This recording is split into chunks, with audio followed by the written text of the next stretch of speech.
Bien, les agradecemos su presencia en esta mañana. Vamos a partir con la mesa titulada Creatividad y mediación en los museos, un tema bastante interesante y muy atractivo desde el punto de vista de la importancia que tienen los museos, sobre todo en la época contemporánea, ¿no? Que siempre se están moviendo entre los polos de la transmisión cultural, de la reproducción cultural, pero también, muy importante, desde la transformación cultural, algo que es muy importante sobre todo para los desafíos del mañana. Entonces, sin más preámbulo, vamos a presentar a las primeras ponentes que vienen de el Museo de la Solidaridad. Ustedes en sus programas tienen otra ponencia que es la de Daniela Yeselaga, que ella desafortunadamente no va a poder estar con nosotros porque sufrió un problema de salud, así es que nos pidió muchas disculpas, pero hay un tema que es prioritario, así es que no va a estar desafortunadamente presentando ese tema, que es también se ve muy interesante, ver sin mirar, abriendo museos a personas con discapacidad visual. De todas maneras, yo los invito para que ustedes visiten al Museo Marítimo Nacional, porque ella trabaja allí con audiencias que tienen discapacidad visual. Entonces, les pido allí las disculpas pertinentes de parte de ella. Entonces, vamos a pasar a la ponencia del Museo de la Solidaridad, el Museo Salvador Allende, a cargo de Scarlett Sánchez, quien es licenciada en Educación y Pedagogía de Educación Artística en Básica y Media, con mención en Artes Visuales de la Universidad Católica Cardenal Raúl Silva Enríquez. Cursó además un diplomado en Patrimonio Cultural, Memoria y Ciudad en la Universidad Academia de Humanismo Cristiano, en 2012.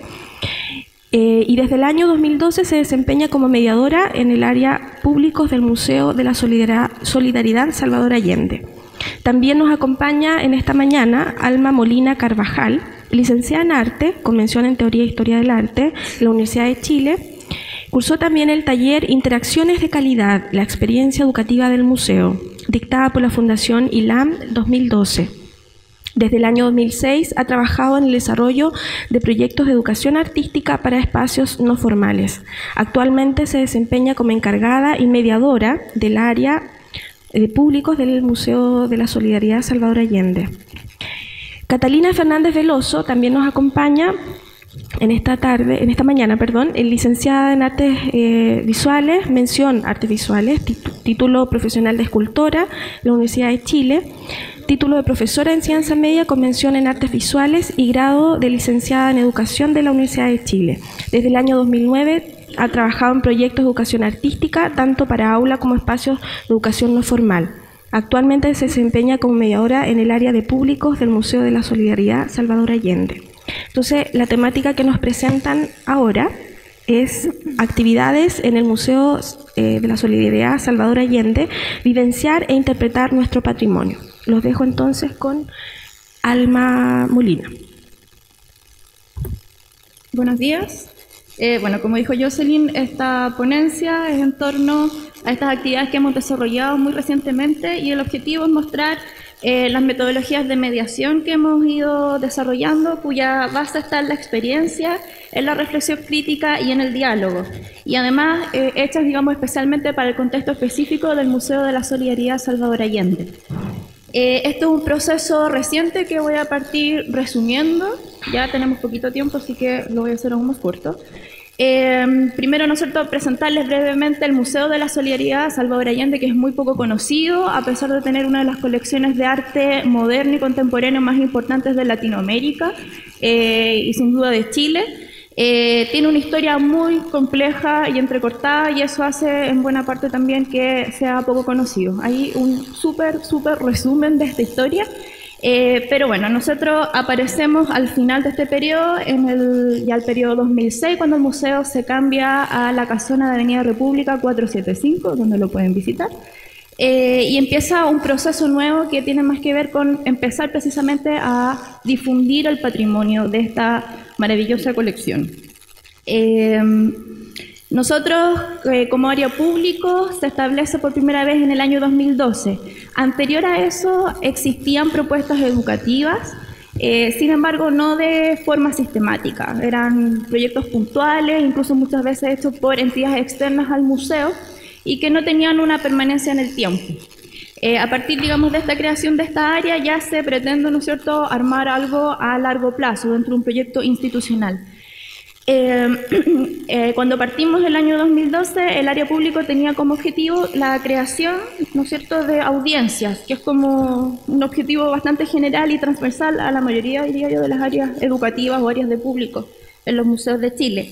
Y, ¿no es cierto?, también partimos con una pequeña diferenciación entre lo que era mediación y educación, que era bastante simbólico porque en la práctica éramos dos personas trabajando, entonces uno era mediación, otro era educación, y nos llamábamos encargados además, encargados de nosotros mismos. Y bueno, y trabajamos también con un equipo de voluntarios, de guías voluntarios, ya que eso tuvo cosas muy buenas y también algunas cosas que nos llevaron también a transformar un poco el orden, digamos, y la estructura del área pública. Durante ese periodo fue bastante especial, partimos con la estructura tradicional, por lo menos en el área de educación. Me refiero a la estructura tradicional en cuanto a metodologías para trabajar con grupos fundamentalmente escolares, ¿ya? Esa era un poco la separación entre mediación y educación. Uno trabajaba con escolares y universitarios, el otro trabajaba con todo el resto, que era también así como todo el resto. No sabíamos muy bien exactamente quiénes eran todo ese resto. Entonces, en educación trabajamos con la metodología de visita guiada más taller práctico, ¿no es cierto?, que es como lo que tiene la mayoría de los museos. Sin embargo, vivimos procesos evaluativos que fueron muy importantes a lo largo de todo el año 2012, que nos ayudó a detectar problemas generales, problemas específicos que tenían que ver también con el museo y que fueron bastante críticos. Fue un proceso en realidad de reflexión crítica del propio equipo, incluyendo nosotros a nuestros guías voluntarios, que aportaron bastante porque ellos tenían visiones distintas. La mayoría de ellos era la primera vez que trabajaban en un espacio museal, eran artistas, profesores, pero era su primera experiencia en el museo y eso lo bueno, digamos, que tenía era que tenían un pensamiento, por decirlo así, no institucionalizado. Uno que ya venía como años trabajando como guía en otros museos, como que viene como con el molde. Entonces ellos nos ayudó un poco a salir de eso y a detectar de manera más asertiva algunos objetivos nuevos que nos queríamos ir planteando y metodologías también para poder abordarlos. Acá tenemos un listado de, digamos, como el resumen en el fondo de estas distintas problemáticas que fuimos detectando durante el 2012 y que a raíz de ello dio pie para reestructurar el área público en sí, en conjunto con sus objetivos y sus metodologías. Bueno, los problemas, digamos, de manera sintética, tienen que ver, el primero, con crear actividades centradas en el currículum nacional, ¿ya?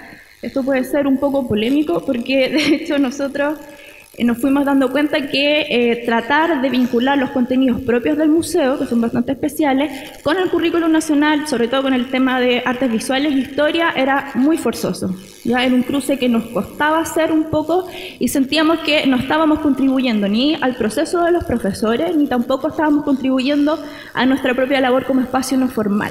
No ganábamos, en el fondo, tratando de ajustar todas nuestras actividades al currículum. Junto con eso, ¿no es cierto?, había un tema como del mismo equipo y con los profesores que íbamos conversando, en que hay mucha crítica en torno al currículum, sobre todo de artes visuales, de los mismos profesores. Entonces era como, ¿para qué vamos a seguir haciendo algo en que nadie está de acuerdo? ¿Ya? Luego la otra problemática está muy relacionada con el tema del currículum, ya que tiene que ver con la segmentación, ¿no es cierto? Ahí tenemos que conocer mejor a nuestros públicos. Como que uno partía de la base de que vamos a atender estudiantes, ¿no es cierto?, de educación básica, media y superior, pero en la práctica también, sobre todo por las características ideológicas del museo, nos encontramos que hay públicos distintos, digamos, que van allá. Muchas ONG, muchas agrupaciones territoriales, que obviamente no van a responder a la segmentación escolar clásica. Entonces era cómo damos, ¿no es cierto?, un servicio a ellos también, cómo podemos generar actividades para ellos, que no están dentro del currículo escolar. Además también todas las personas que trabajan en la práctica, ¿no es cierto?, en colegio o en los museos se van a dar cuenta que la segmentación es como una fantasía en el fondo. Pensar que todos los niños de primero y segundo básico vienen con las mismas conocimientos, con las mismas aptitudes, desarrolladas por igual, por parejo, en la práctica no se da.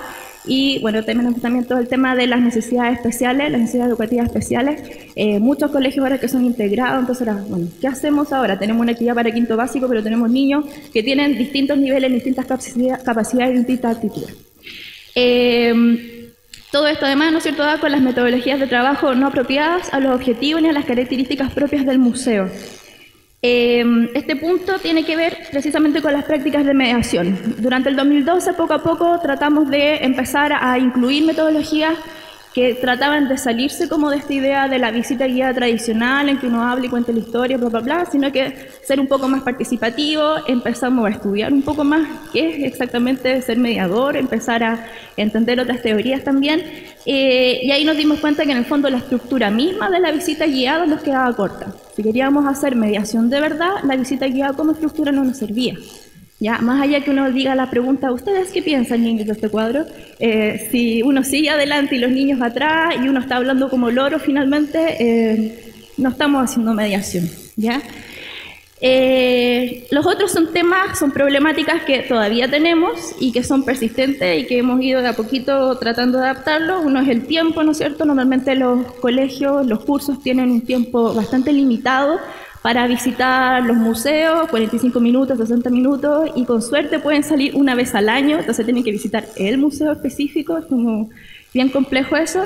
Hemos tenido que empezar a negociar con los profesores, aumentar la cantidad de tiempo en las visitas. 1 hora se nos hace demasiado corto, es imposible realizar un buen trabajo y lograr objetivos, por lo menos los objetivos que nosotros nos empezamos a plantear en una visita de 45 minutos o 1 hora. Luego, ¿no es cierto?, la infraestructura no apta para recibir grupos. Nosotros estamos en una casona que fue reestructurada, entre comillas, para museo, pero en verdad no tiene los accesos. Hay un montón de temas cuando uno no tiene el edificio, así como mostraba el Artekinden antes, que es rico tener un edificio especial, ¿no es cierto?, como para poder atender, ¿no es cierto?, y trabajar con público.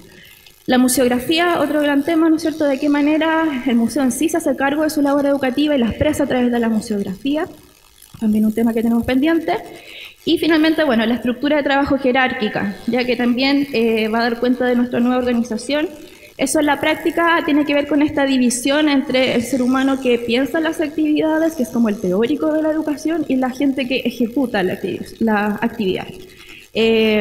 Muchas veces hay muy buenas personas, muy buenas cabezas pensando, pero si el equipo completo no está integrado al proceso de creación de las actividades y de los objetivos, fundamentalmente, finalmente la persona que ejecuta, interpreta, hace lo que cree más conveniente y no realmente refleja, ¿no es cierto?, los objetivos que se plantea como área. En eso es súper importante trabajar, ¿no es cierto?, como lo hemos planteado a partir de este año, de manera no jerárquica, o sea, tanto el que piensa como el que ejecuta las actividades somos los mismos, ¿ya? Nosotros realizamos las actividades y las pensamos. Entonces, todas estas problemáticas dieron como resultado reestructurar el área público, tanto su forma en sí, ¿no es cierto?, como los objetivos. En general, ¿no es cierto?, el área público ya no tiene más el objetivo de esto de crear audiencias, de traer gente, sino que nos basamos en la idea de entender, bueno, rescatando la visión fundacional del Museo de la Solidaridad Salvador Allende, que es del año 71, y que es bastante avanzada, tiene un poco que ver con la Mesa Santiago también, ¿ya? Después al final si alcanzamos a hablar un poquito de eso. Pero la idea es entender, ¿no es cierto?, el museo como un espacio de construcción de significado y los públicos como agentes constructores de ese significado. Y nosotros el área público está como este ente entre medio, entre este museo y sus públicos. En ese sentido, para trabajar en la práctica armamos 3 nodos. Ya estos no son jerárquicos, sino que están, ¿no es cierto?, como nodos interconectados. En la práctica, ¿no es cierto?, por un tema de recursos humanos, hemos podido y hemos decidido poner más énfasis en uno de los nodos, que es el nodo de investigación. El nodo de investigación está encargado, ¿no es cierto?, de la creación y desarrollo de didácticas y estrategias de mediación y es el alimentador de metodologías y contenidos para los otros nodos. ¿Ya? Por eso, digamos, un poco el trabajo que hemos desarrollado hasta el momento tiene que ver con centrarnos en poder sistematizar nuestras prácticas, ¿ya? Nuestras metodologías. El nodo de activación y acceso tiene que ver con sobre todo con los visitantes no organizados. ¿Qué hacemos con ellos? ¿Cómo trabajamos de ellos también de una manera crítica, ideológica y experiencial? Y finalmente el nodo de acción cultural, que es el que está como más pendiente, porque de verdad no tenemos tiempo para hacerlo, busca generar, ¿no sé?, relaciones con su espacio local. Está dentro de nuestros desafíos, en el fondo, poder implementarlo mejor. Ahora les voy a dar paso a Scarlett, que nos va a explicar más de qué se tratan estas metodologías. Hola a todos, muy buenos días. Como bien dice Alma, yo les voy a comentar un poco de cómo fuimos trabajando esta metodología, ¿ya? En el año 2013, en marzo específicamente, el área de mediación, o sea, el equipo de mediación ya se encontraba constituido por profesionales, tanto de las artes visuales como de la educación. Este equipo comenzó y se encargó precisamente de comenzar a trabajar y estudiar la metodología y diseñar actividades cuyas actividades se tenía muy presente el poder salir del paradigma en que se entiende el museo como la extensión de la sala de clase. De esta forma tratábamos de propiciar la mediación en base al diálogo, a la experimentación, sobre todo al proceso y a la reflexión. Generalmente partimos desde lo individual hacia una reflexión colectiva. Las actividades se diseñan bajo los objetivos del área de público, tomando en cuenta los ejes temáticos que se propone, que son tratar los temas de la colección del museo, las problemáticas del arte contemporáneo y los temas de patrimonio y memoria.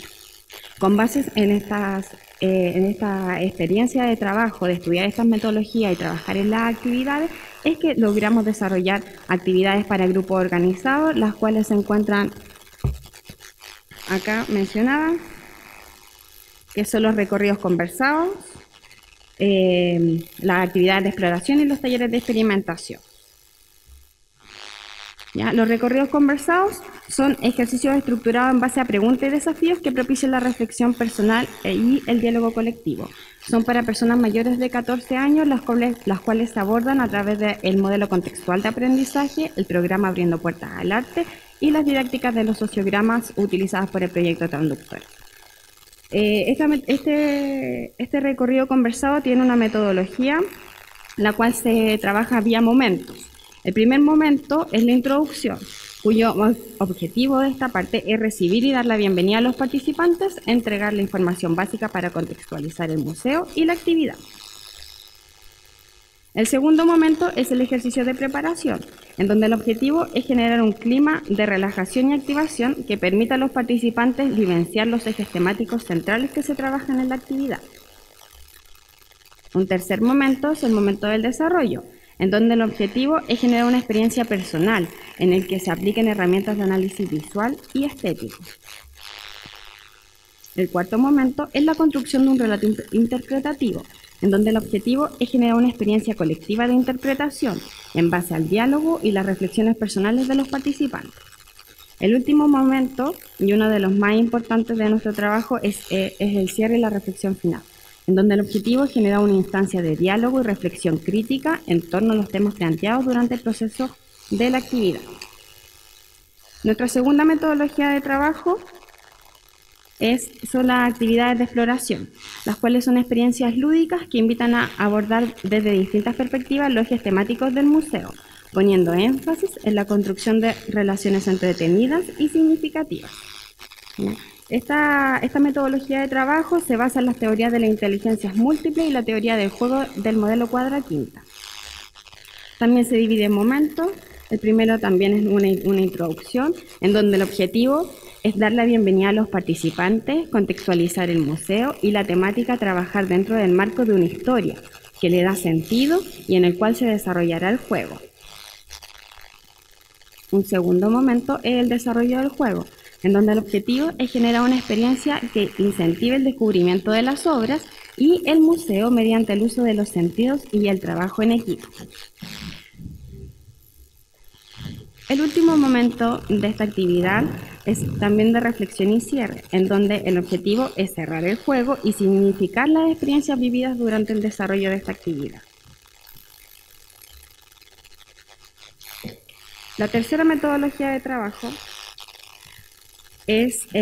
son los talleres de experimentación, ¿ya? Los cuales son actividades prácticas orientadas a generar experiencias de conocimiento y experimentación a través de la reflexión en torno al proceso de creación, elementos visuales, plásticos y estéticos. Como lo mencionáis, el énfasis principal de esta actividad es poner mucha atención al proceso que se vive cuando los niños están creando, no al resultado final al cual van a llegar.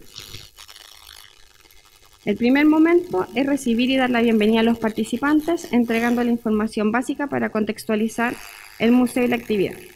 El segundo momento es el ejercicio introductorio, en donde se introducen los temas centrales a trabajar a través de un juego o un desafío, que busca generar un clima de relajación y que permita a los participantes contextualizar el trabajo que realizarán y motivar la confianza y el entusiasmo. El tercer momento es el momento de exploración y creación, en donde el objetivo es generar un proceso de creación centrado en el proceso y en la colaboración, pasando de una propuesta individual a una colectiva.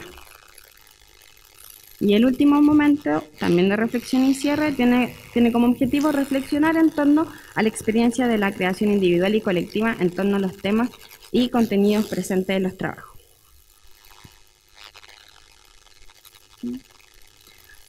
Acá cabe mencionar que al finalizar cada una de nuestras actividades, nosotros realizamos una evaluación diferenciada tanto para el encargado del grupo como a los participantes. Esta evaluación nos ayuda como equipo a poder mejorar nuestras prácticas. Acá nosotros tenemos algunos ejemplos.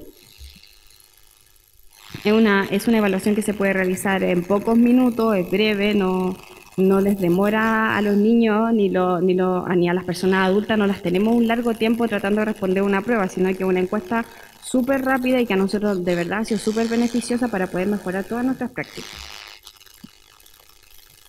Ahí hay algunas respuestas, si las alcanzan a leer. Y en honor al tiempo nos vamos a centrar en las conclusiones. La evaluación estamos en el tiempo, sí, ya casi que no tenemos tiempo. Y además necesitamos tener tiempo para las preguntas, entonces, sí, súper brevemente, por favor. Gracias. Bueno, la evaluación de todas nuestras actividades nos ha arrojado sorprendentes resultados.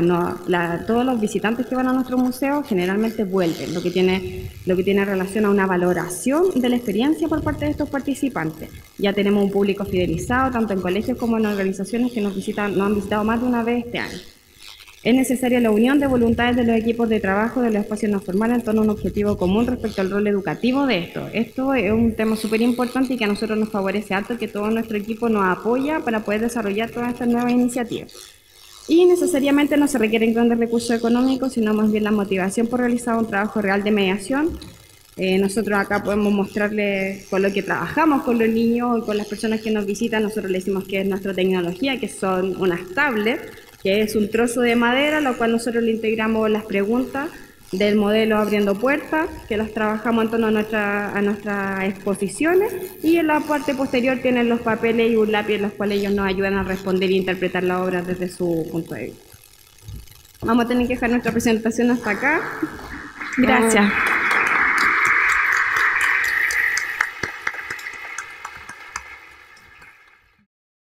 A continuación vamos a presentar la siguiente ponencia del Museo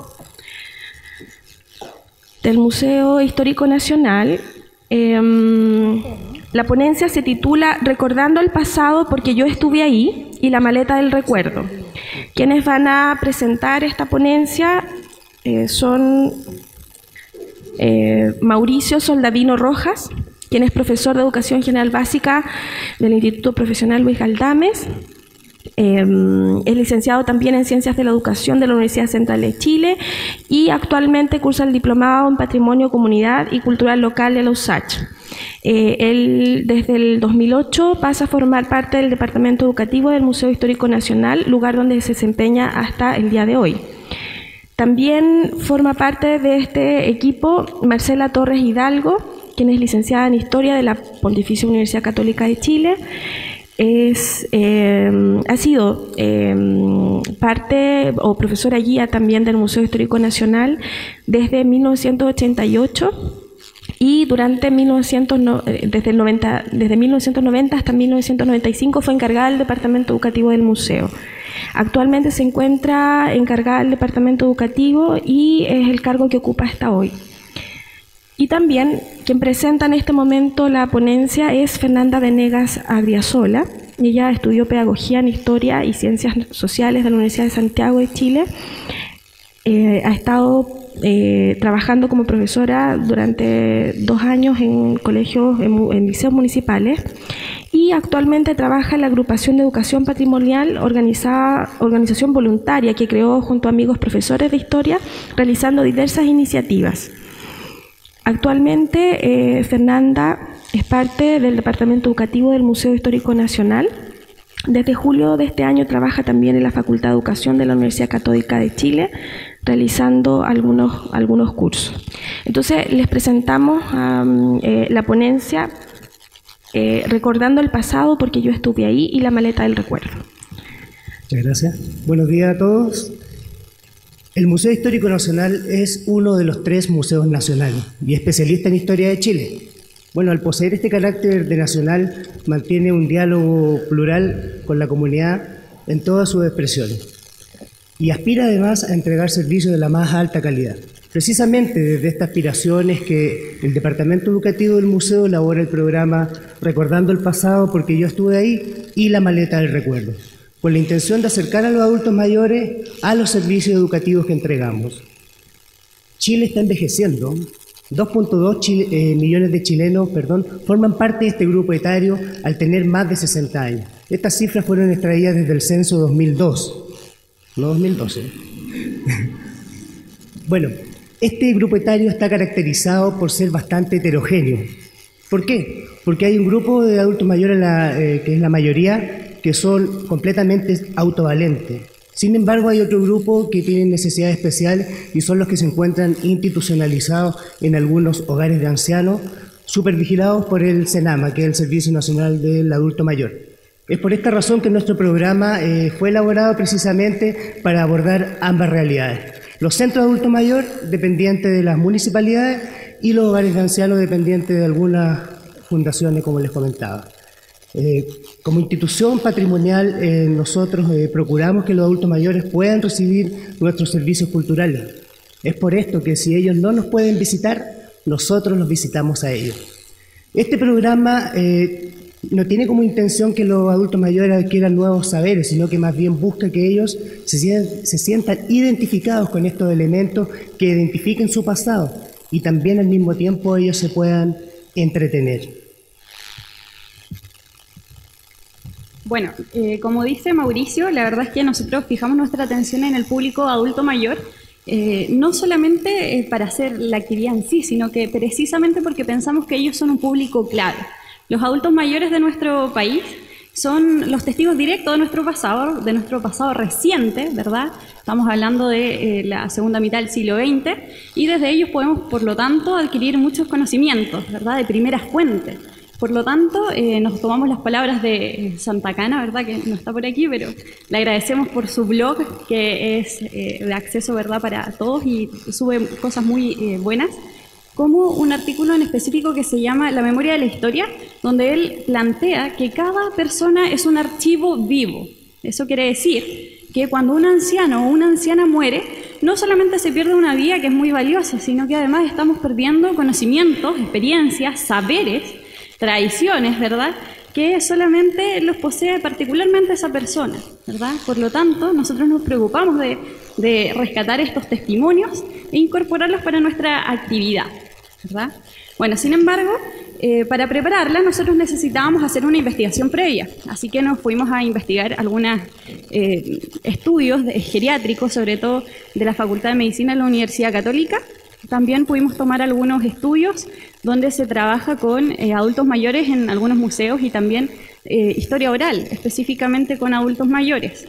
Y por último también nos dedicamos a entrevistar a personas que trabajaban en hogares de adultos mayores, como de la Fundación Las Rosas, y también personas dirigentes, sobre todo de clubes de adulto mayor, para saber, conocer también la realidad que se vive en cada uno de las dos instituciones. Bueno, en base a todo este conocimiento logramos crear nuestra actividad, ¿verdad?, que se llama Recordando el Pasado, porque yo estuve ahí. Y bueno, les leo el objetivo específico de nuestra actividad. Dice así: lograr que mujeres y hombres de la tercera edad recuerden su pasado de forma grata a través de objetos patrimoniales y al mismo tiempo registrar sus testimonios mediante técnicas de historia oral, haciendo que ellos mismos se reconozcan como sujetos históricos y constructores de la historia de nuestro país. Bueno, como pueden ver en este objetivo, tiene dos partes, ¿verdad? Una es la actividad en sí, que es bastante lúdica, que también es un servicio para ellos, y por otra parte está los beneficios que nosotros también recogemos de esta actividad, y que tienen que ver con que los testimonios que ellos nos ofrecen son un material sumamente importante de incorporar en las actividades que nosotros desarrollamos en el departamento educativo, específicamente nuestras investigaciones educativas. Incorporamos muchas veces esta información en actividades que desarrollamos, como por ejemplo los guiones específicos que hacemos de repente para algunas fechas en especial. Bueno, les comento además que hasta antes de esta actividad nosotros nunca como departamento educativo habíamos ocupado las fuentes orales de manera tan rigurosa. La verdad es que para nuestras investigaciones ocupamos obviamente nuestra biblioteca especializada, consultábamos también a los encargados de colección. Sin embargo, a partir de esta actividad nosotros hemos podido incorporar de una forma ya más seria el testimonio de los adultos mayores al quehacer del museo.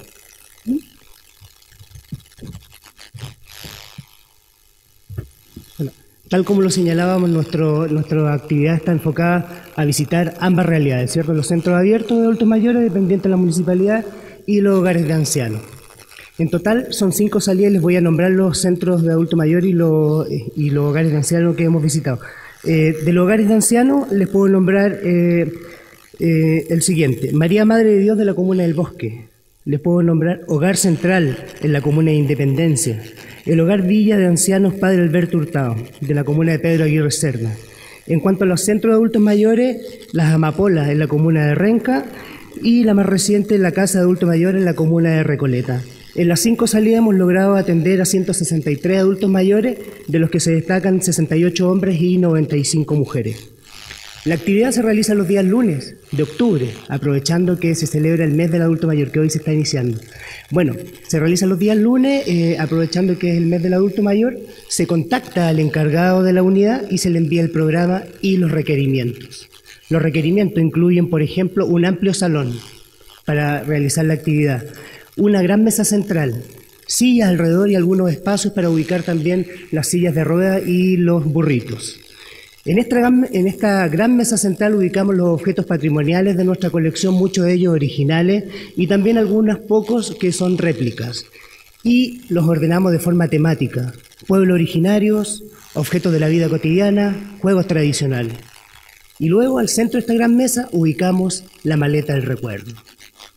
Cuando estamos todos dispuestos, comienzan a llegar los adultos mayores, los vamos saludando y les vamos dando la bienvenida y por supuesto no obligamos a nadie, es una actividad voluntaria y que es muy claro de eso. Les pedimos permiso para ponerle una etiqueta con su nombre, ya que es muy bueno llamarlos por su nombre. Nos presentamos como profesores del Departamento Educativo del Museo Histórico y al ser un museo especialista en historia les contamos que desde la perspectiva de la historia el aporte de ellos es muy importante, por ejemplo, de aspectos de la vida cotidiana. Es por eso que le pedimos permiso para poder grabar la conversación que se genere, porque luego de esta información la vamos a utilizar en las actividades que realizamos. ¿Ya? Luego de esta presentación les preguntamos lo siguiente: ¿alguno de ustedes ha visitado el Museo Histórico Nacional? Y lo que ocurre usualmente es que la gran mayoría no nos reconoce. Es por esta razón que nosotros utilizamos algunas imágenes como esa, donde aparece el Palacio de la Real Audiencia, sede del museo, y también fotos del entorno de la Plaza de Armas. Por supuesto, los objetos que están sobre la mesa los motivan bastante y aprovechamos este momento para enseñarle el concepto de patrimonio cultural. La idea es que con estos objetos ellos se sientan contribuyentes de nuestro patrimonio cultural. Es por esto que procuramos que cada uno de ellos pueda tomar un objeto en sus manos, lo pueda analizar y lo pueda explorar, para que de esta forma vaya de forma voluntaria surgiendo sus aportes.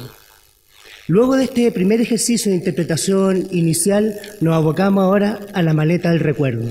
La misma maleta ya en sí es un excelente pretexto para llevar a la conversación, ya que la maleta es de los años 50 y se genera, por ejemplo, oye, yo llegué a Santiago con una maleta de esa. Cuando yo viajaba en tren a Cartagena, utilizaba una de esas maletas. La maleta es temática y al interior de esta maleta se encuentran objetos que, por ejemplo, evocan sus recuerdos de juventud durante el siglo XX, y desde el 2011, que parte el programa, parte, por ejemplo, recordando lo que era la entretención. Por lo que adentro de la maleta habían videos Casablanca, Mario Moreno Cantinflas, discos de vinilo y acetato, como por ejemplo de Lucho Barrio, ¿cierto? Lucho Gatica. Y de esta forma la conversación era dirigida a sus recuerdos de su juventud y de la forma en que ellos se entretenían. En el 2012 abordamos la temática proceso social llamado migración campo-ciudad, donde el interior de la maleta también se guardaban algunas herramientas y elementos utilizados en el campo, imágenes también de este proceso histórico. Y bueno, y la del 2013, la más reciente, tratamos la temática de las fiestas patrias, así que también habían elementos muy significativos que ellos les recordaban su pasado.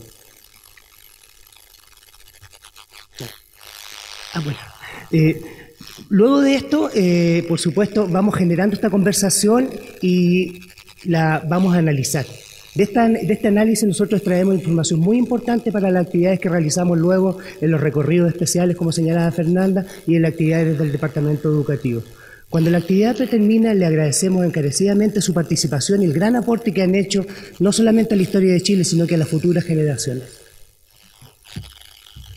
Bueno, nos avisan que ya se nos está acabando el tiempo, así que voy a pasar a algunas reflexiones, ¿verdad?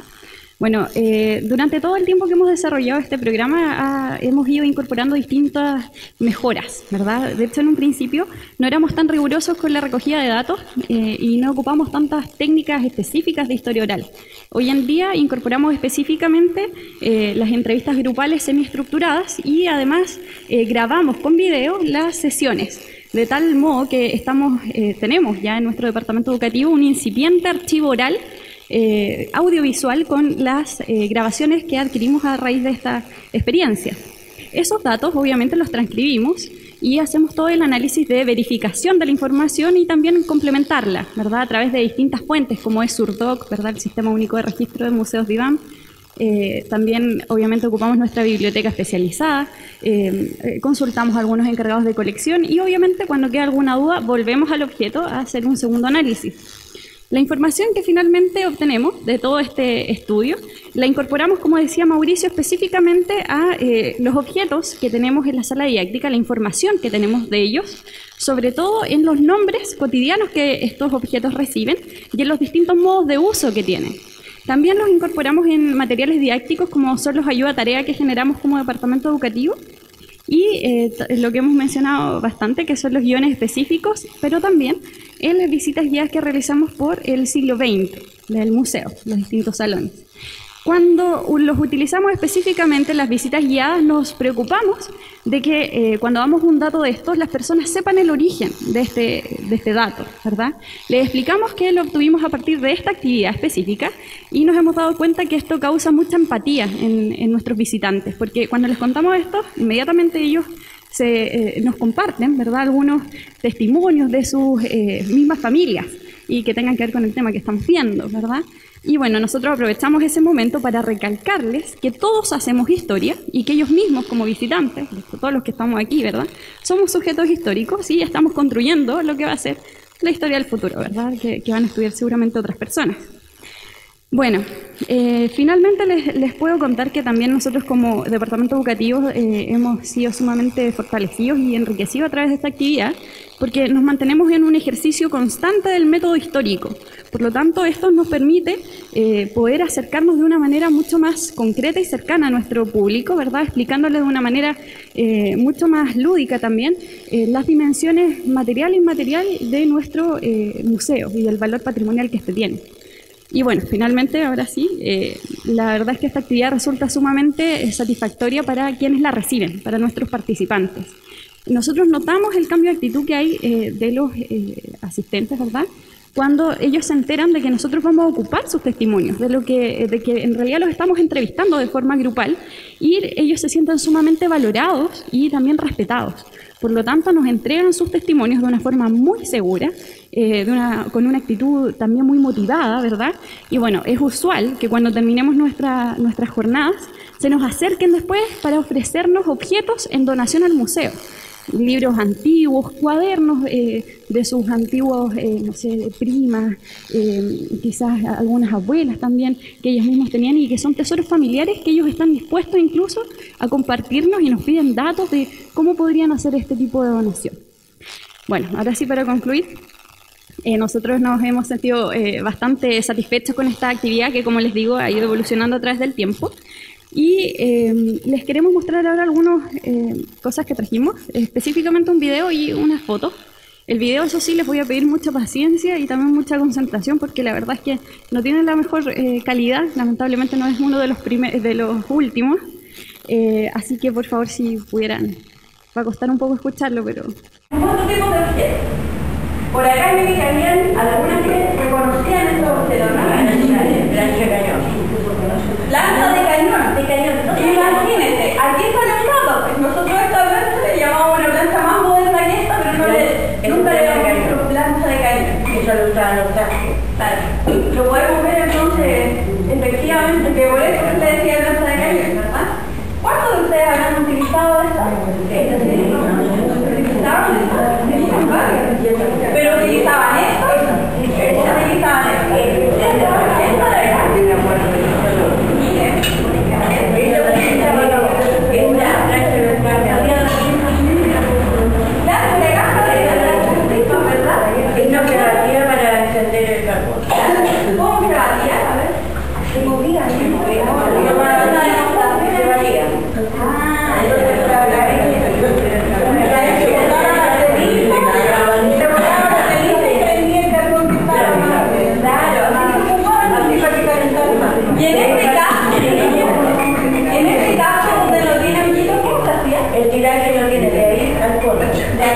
también se movía y la verdad que la vio.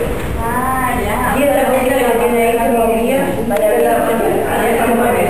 Veo por acá. Aquí tenía una cosita que se movía. Igual que la chimenea se abría o se cerraba. ¿Ustedes también conocían esta, no? No, sí, como niñita.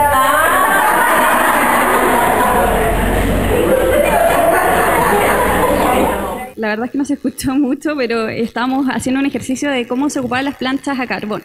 Teníamos dos tipos de planchas a carbón y a raíz de este ejercicio nos enteramos que una de las que tiene como una abertura más grande, ¿verdad?, se llamaba plancha de cañón y la ocupaban los sastres, sobre todo, era más profesional. Ellos nos pudieron decir además cómo la utilizaban y de qué forma. ¿Ya? Bueno, ahora Mauricio les va a mostrar unas fotos y con esto ya terminamos. Sí, por favor. Como se puede observar en la imagen, no teníamos vehículo institucional y en taxi nos desplazamos hacia el lugar. ¿Ya? Como ustedes pueden ver, el entusiasmo llega hasta el letrero, ¿cierto? Preparándonos antes de partir con la actividad. La maleta, recordando el pasado porque yo estuve ahí, algunos elementos que tiene. Ese es un hogar de ancianos, ¿cierto? Ahí están los famosos burritos, ¿cierto?, que los adultos mayores utilizan para desplazarse. La señora Marcela también participando en la actividad. Los tres participamos en la actividad y los tres elaboramos el programa. Ahí en un lugar central la maleta del recuerdo, ¿no es verdad?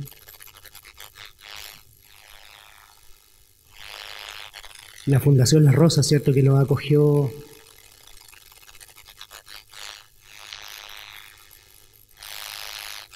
Bueno, muchas veces ocurre que los objetos a ellos se motivan y comienzan a caracterizarse con algunos objetos, se van poniendo sombreros, gente del pueblo mapuche que se identifica con el pueblo mapuche, se van poniendo los objetos que hay al interior de la maleta, así que en ese sentido también se ponen a jugar con el run run, así que se entretienen muchísimo. Las fotografías también son muy buenas, llevamos fotografías en alta fidelidad porque tenemos un archivo fotográfico muy especial en el Museo Histórico. Carteras también, ¿cierto? La señora tenía pasado de los pueblos originarios y que se sintió muy identificada con la Trapelacucha, no con el Trarilonco, perdón. Profesora Irene.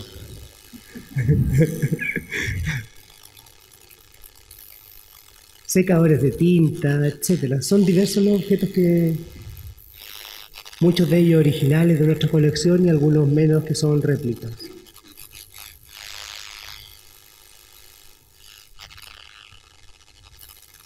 La señora había estado cuando don Pedro Aguirre Cerda asumió como presidente de la República.